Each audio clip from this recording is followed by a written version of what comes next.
Yokoso wa shitare. Welcome back to another story. And you know what? This story is so short that we're just gonna jump right into it. No preamble, no opening. Let's just go for it. Once upon a time, ima wa mukashi, there was an onmyoji by the name of Kamo no Tadayuki. And if you want to know what an onmyoji is, please see some of the previous videos for a deeper explanation. But basically, it's like an ancient Japanese wizard. Ancient Japanese sorcerer, magician, can do all sorts of fancy spells and magic. But this Kamo no Tadayuki was a very skilled, very famous onmyoji as well. There were few who could rival him in his craft. And because he was so good, he was employed both by private citizens, by private noblemen, and by the emperor for public and governmental purposes. But one day, this Tadayuki gets a request from a person, a nobleman, to come to his house and to perform a harai. Now, harai is a Japanese term that means something to the effect of cleanse, to dispel, kind of like an exorcism. So the ancient Japanese believed that there were spirits all over, that the spirits of the dead could return, that there were kami who were wandering about, that there were demons wandering about who could cause trouble. And in order for people to continue living happy, fulfilling, unfrightened lives, that sometimes they needed to dispel any baleful influences in the area. And so, Tadayuki, receiving a request to come perform one of these harai rites, he accepts because, it's his job. And he begins making preparations to leave.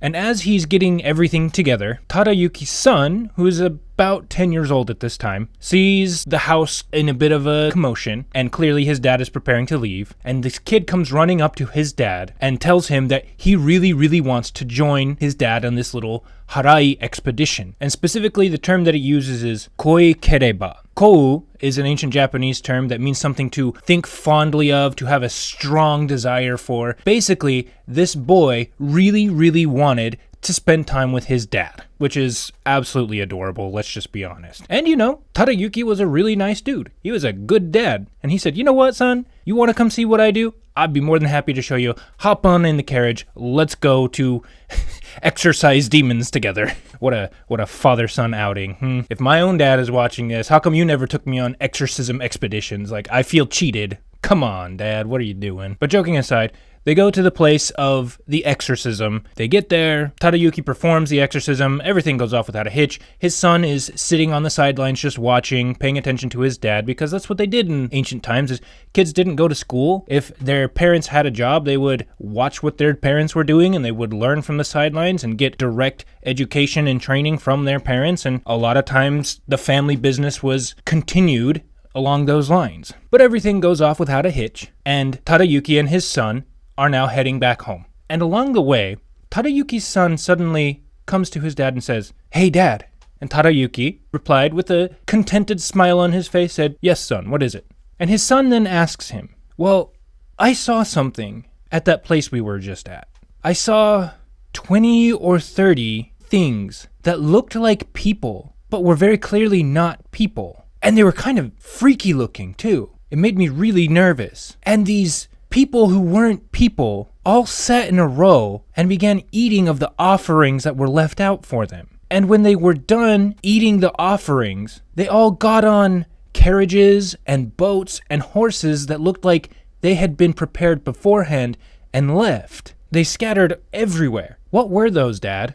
And upon hearing this, Tadayuki just had to stare at his son for a second. He was absolutely dumbfounded. And after collecting his wits, he thought to himself, I myself am one of the best onmyoji there are in the realm.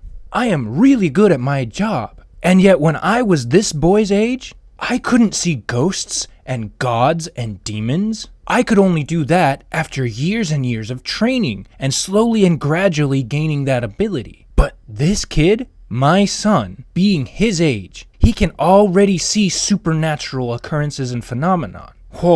He's going to become somebody who's going to be put down in the books of history. He's going to become somebody so amazing at this job that there will be nobody like him for generations to come. I mean, he's already better than most of the onmyoji in the realm as it is. By the time he's a full-fledged man, he will likely be so good at this job that he will rival even the sages of the age of the gods. And so, thinking thus, Tadayuki began then and there to teach his son everything he knew about the craft of onmyoji, telling him everything he could possibly think of about how to perform sacred rites, about ghosts, demons, spirits, spells, incantations, all sorts of things. Because he knew that his son was a 1 in a million boy, and he was not going to squander his own child's gifts. And, as it so happens, this boy, whose name is Yasunori, by the way, I forgot to mention that his name is Yasunori, he did eventually become an onmyoji just like his father, kept the family tradition alive,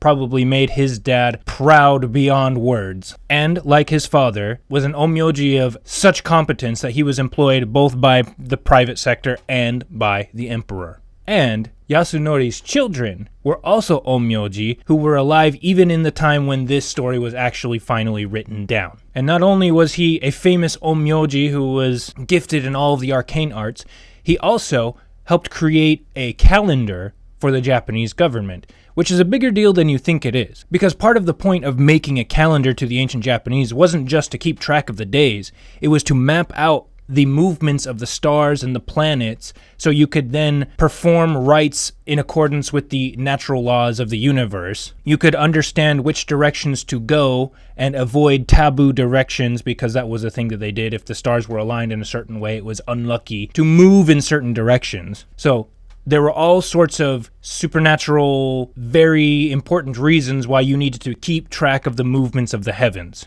And at the time when this story was actually written, there was nobody else in the entire country who was capable of creating an effective and accurate calendar like this Kamo no Yasunori. I don't know if Kamo is technically his last name. It might be. Japanese naming conventions are weird, so I'm not going to delve into that because I'll probably never know. But thus is it said that this Yasunori was a very, very noble magician, a sorcerer. A wizard. You're a wizard, Yasunori. Oh, how old was Harry Potter when he got his letter and went to Hogwarts? 11? So this is kind of like the Japanese version of Harry Potter. So that's actually the end of the story. And I do have one small thing of commentary. You know, this story is very, very insignificant in the grand scheme of things. There's not a whole lot of crazy action. Yeah, there's a little bit of woo in regards to the fact that they see ghosts and gods and demons. Like, okay, that's cool. But I like it because it gives a glimpse into the lives of the ancient Japanese aristocracy. And one of the things that I find in all the texts that I can see is that they loved their families. Family was very important to them, obviously in the sense that you needed to continue the bloodline, like it was a source of honor and prestige, and you wanted the reputation of your family to extend all across the realm and gain you power and money and wealth and whatnot. But they loved their families too. And you know, that's something I think a lot of people forget in the hubbub of and the details of everything else that goes on in these stories, or in the political machinations of the ancient Japanese aristocratic capital. But they loved their families too. They loved their parents, they loved their children, and they weren't always perfect human beings, but they were still human beings. And that's what I love about reading these stories and then sharing them to you guys, is that I can show you that even though many of us who live in the modern time can't relate to these people when it comes to cultural motifs and whatnot, there are still some fundamental human truths that are the same for both of us. And they are very, very deep and very, very powerful. And that's what I want to highlight here. So with that all being said, I'm going to end it here. I thank you very much for your view/your listen. Ito katejike no koso haberi kere. If you enjoyed this video, please give it a like. If you want to stay ahead of future stories, because there are a lot of stories that will be coming, please subscribe to the channel. And please feel free to share with your friends who may need something to throw on in the background when they're doing their laundry or cleaning the house, or, you know, just on a drive to nowhere in particular and just want something casual to throw on in the background while they're busy with other things. But that will be all for now, and hopefully I will see you in the next video. Bye-bye.